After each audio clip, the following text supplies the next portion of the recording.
Beralih ke kasus lain, pemirsa, polisi masih menyelidiki tewasnya terapis berusia 14 tahun yang jatuh dari lantai 5 rumah pijat Delta Spa di Pejaten, Jakarta Selatan.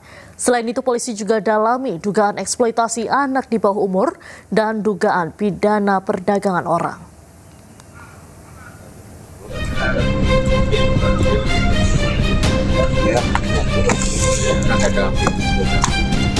Di lahan kosong inilah warga menemukan jasad perempuan muda berkulit putih.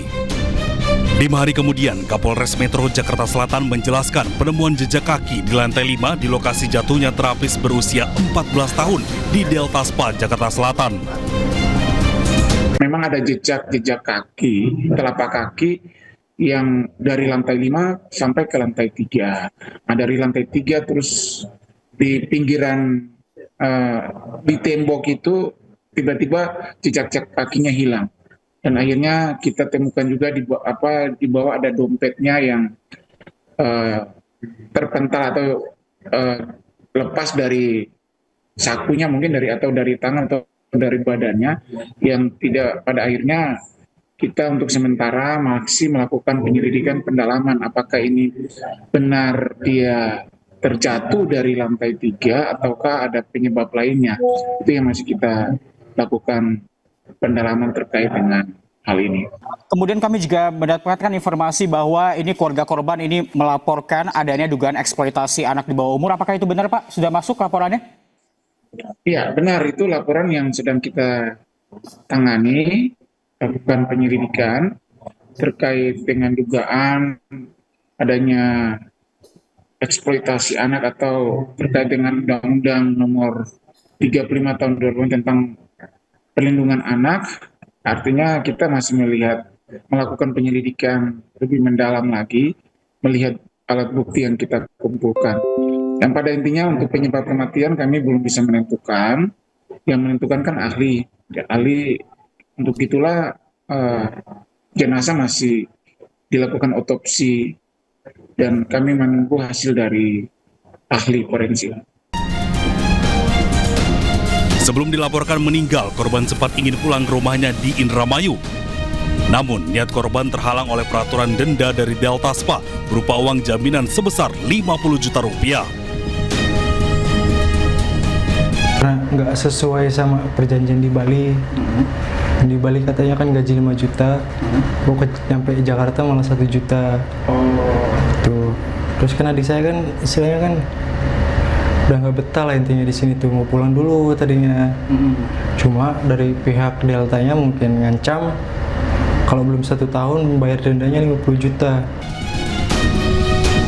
Hingga kini polisi masih menyelidiki apakah korban mengalami kecelakaan hingga jatuh atau sengaja melompat dari atap. Dan untuk mengetahui informasi selengkapnya kami telah terhubung dengan jurnalis iNews Jessica Winoto. Selamat malam, Jessica. Bagaimana situasi di sekitar lokasi TKP saat ini?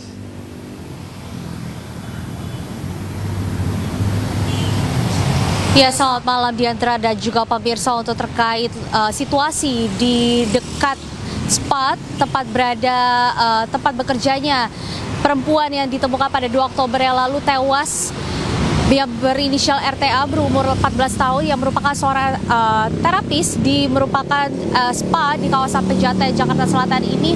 Memang saat ini tim liputan tidak dapat mendekati ke area TKP maupun ke area spa karena memang itu menjadi area steril dan juga memang dari pihak spa pun tidak berkenan untuk disorot, sehingga kami hanya bisa melaporkan dari jarak 100 meter sebelum tempat spa RTA bekerja ini. Lalu di antara juga pemirsa dapat kami sampaikan bahwa hingga saat ini proses penyelidikan untuk pengungkapan penyebab kematian dari RTA ini masih terus dilakukan, yang mana informasinya sudah ada 15 orang saksi yang telah diperiksa oleh pihak kepolisian, dan informasinya salah satunya adalah seorang manajer dari spa terkait. Dan ada pun juga informasinya di antara dan juga pemirsa dapat kami sampaikan bahwa untuk terkait penyebab kematian memang hingga saat ini masih belum diketahui, tetapi baru ada 2 dugaan penyebab, yaitu yang pertama adalah bunuh diri dan yang kedua adalah dugaan tindak pidana perdagangan orang, yang mana untuk khususnya dari TPPO atau tindak pidana perdagangan orang ini disebabkan karena melihat dari umur RTA yang berumur 14 tahun, yang mana ini masih di bawah umur, sehingga tim penyidik menduga bahwa adanya tindak pidana perdagangan orang, dan selain itu pun ada juga dugaan untuk eksploitasi anak di bawah umur. Sehingga memang kita akan terus pantau bagaimana perkembangan dari proses pengungkapan penyebab kematian dari RTA ini. Lalu di antara ada juga pemirsa, bila mana kita melihat atau kilas balik sedikit bahwa informasinya RTA ini baru bekerja di spa kawasan Pejaten Jakarta Selatan ini selama kurang lebih 1 bulan, yang mana sebelumnya ia bekerja di spa yang sama tetapi cabang Bali selama kurang lebih 8 bulan, yang akhirnya ia dimutasi untuk bekerja di area Jakarta Selatan ini.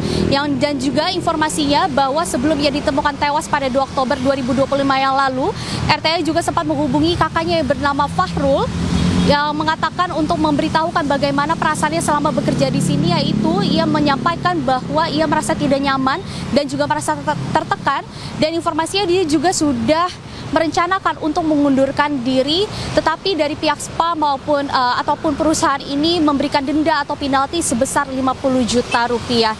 Sehingga memang kita akan melihat bagaimana perkembangan dari kasus ini, apakah benar-benar ini adalah murni kecelakaan ataupun bunuh diri, ataupun memang benar adanya dugaan dari tindak pidana perdagangan orang. Sementara itu, Diandra.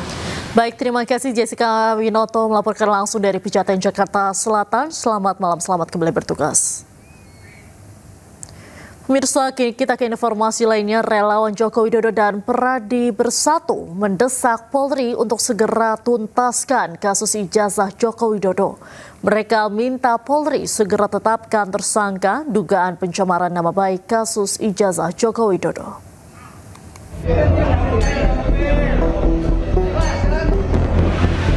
Kasus ijazah Presiden RI ke-7 Joko Widodo masih terus bergulir hingga kini. Gabungan relawan Joko Widodo, Prabowo Subianto, Gibran, dan Pradi Bersatu mendatangi Mabes Polri untuk mengirimkan surat keberatan hukum pada Kamis siang. Mereka menyebut surat ini dikirimkan untuk meminta Polri agar mendesak Polda Metro Jaya segera menuntaskan dugaan pencemaran nama baik kasus ijazah Joko Widodo. Relawan menilai pihak Polda Metro Jaya lambat dalam menetapkan Roy Suryo CS sebagai tersangka dalam kasus ini, meskipun kasusnya sudah naik ke penyidikan.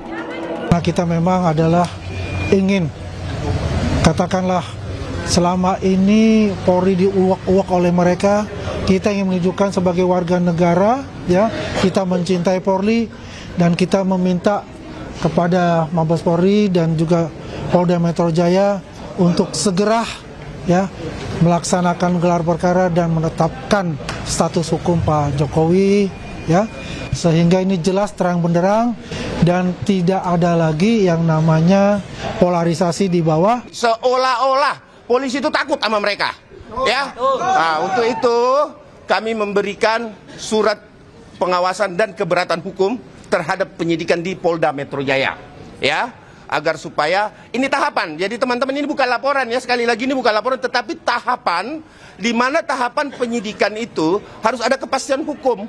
Artinya kalau dia tahapan dari lidik, sidik, BAP tersangka, itu harus wajib dilakukan melalui gelar perkara yang akan dilakukan oleh Polda Metro. Kami mendesak Mabes Polri untuk segera Polda Metro Jaya melakukan gelar perkara dalam hal ini untuk penetapan tersangka mereka. Sebelumnya Roy Suryo juga sempat mendatangi Mabes Polri pada 6 Oktober lalu dan mendesak agar kasus dugaan ijazah palsu Jokowi dibuka kembali. Dari Jakarta, Amrina Rida, Dede Rudi, iNews melaporkan. Pemirsa, sebelumnya Roy Suryo mengaku punya bukti baru dalam kasus ijazah palsu Joko Widodo. Namun pengacara Jokowi tegaskan fotokopi ijazah tidak bisa menjadi bukti.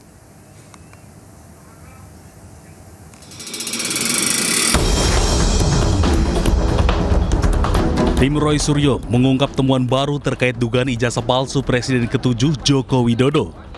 Temuan baru tersebut menguatkan hasil penelitian digital forensik yang menyimpulkan dugaan ijazah palsu Joko Widodo. Dokumen dari KPU dianggap sebagai objek yang sama dengan ijazah yang mereka teliti sebelumnya.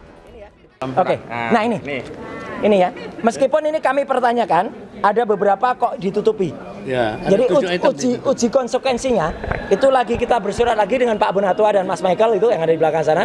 Kita lagi pertanyakan, dan apalagi ini legalisasinya ini kan tahun 2019. Kita bersurat juga untuk yang legalisasi tahun 2014, itu juga kita minta legalisasi tahun 2005 di Jakarta, legalisasi tahun 2010 yang ada di Solo juga kita minta. Sementara itu, kuasa hukum Joko Widodo Yakub Hasibuan menegaskan fotokopi ijazah yang diklaim sebagai ijazah palsu adalah tidak benar. Oleh Bareskrim juga sudah dinyatakan asli karena sudah. Sementara itu, polemik keaslian ijazah Presiden ke-7 Republik Indonesia Joko Widodo masih jadi perbincangan publik. Kelompok masyarakat dari Aliansi Pro Demokrasi Jawa Tengah dorong agar dokumen dibuka transparan. Perwakilan Prodem Jawa Tengah mendatangi kantor Komisi Informasi Publik atau KIP Provinsi Jawa Tengah di Kota Semarang Kamis siang. Kedatangan mereka merupakan tindak lanjut dari aduan yang sebelumnya dilayangkan oleh seorang pengacara bernama Taufik pada 18 September 2025. Tujuan mereka untuk mencari kepastian data dan memastikan kecocokan antara ijazah yang sudah diberikan oleh KPU Pusat dengan yang dimiliki oleh KPU Surakarta. Yang kita tanyakan tadi adalah kenapa KPU Solo nggak mau ngasih, sedangkan KPU Pusat sudah ngasih, kan gitu. Masa kenapa masih harus disengketakan, dikip kan gitu. Jadi masyarakat ini bertanya-tanya ada apa sih kan gitu tentang KPU Solo, dan KIP sangat respon lah terhadap kita untuk membantu menangani sengketa yang terjadi antara pihak pemohon ya kita sama teman-teman, kalau kita ini memperhatikan supaya tidak simpang siur informasi publik itu. Kasus ijazah Joko Widodo seperti drama seri yang tak ada akhir. Ketua Dewan Pers Komarudin Hidayat pun ikut berkomentar. Sebab menurut Komarudin hanya di Indonesia ijazah presiden dipermasalahkan.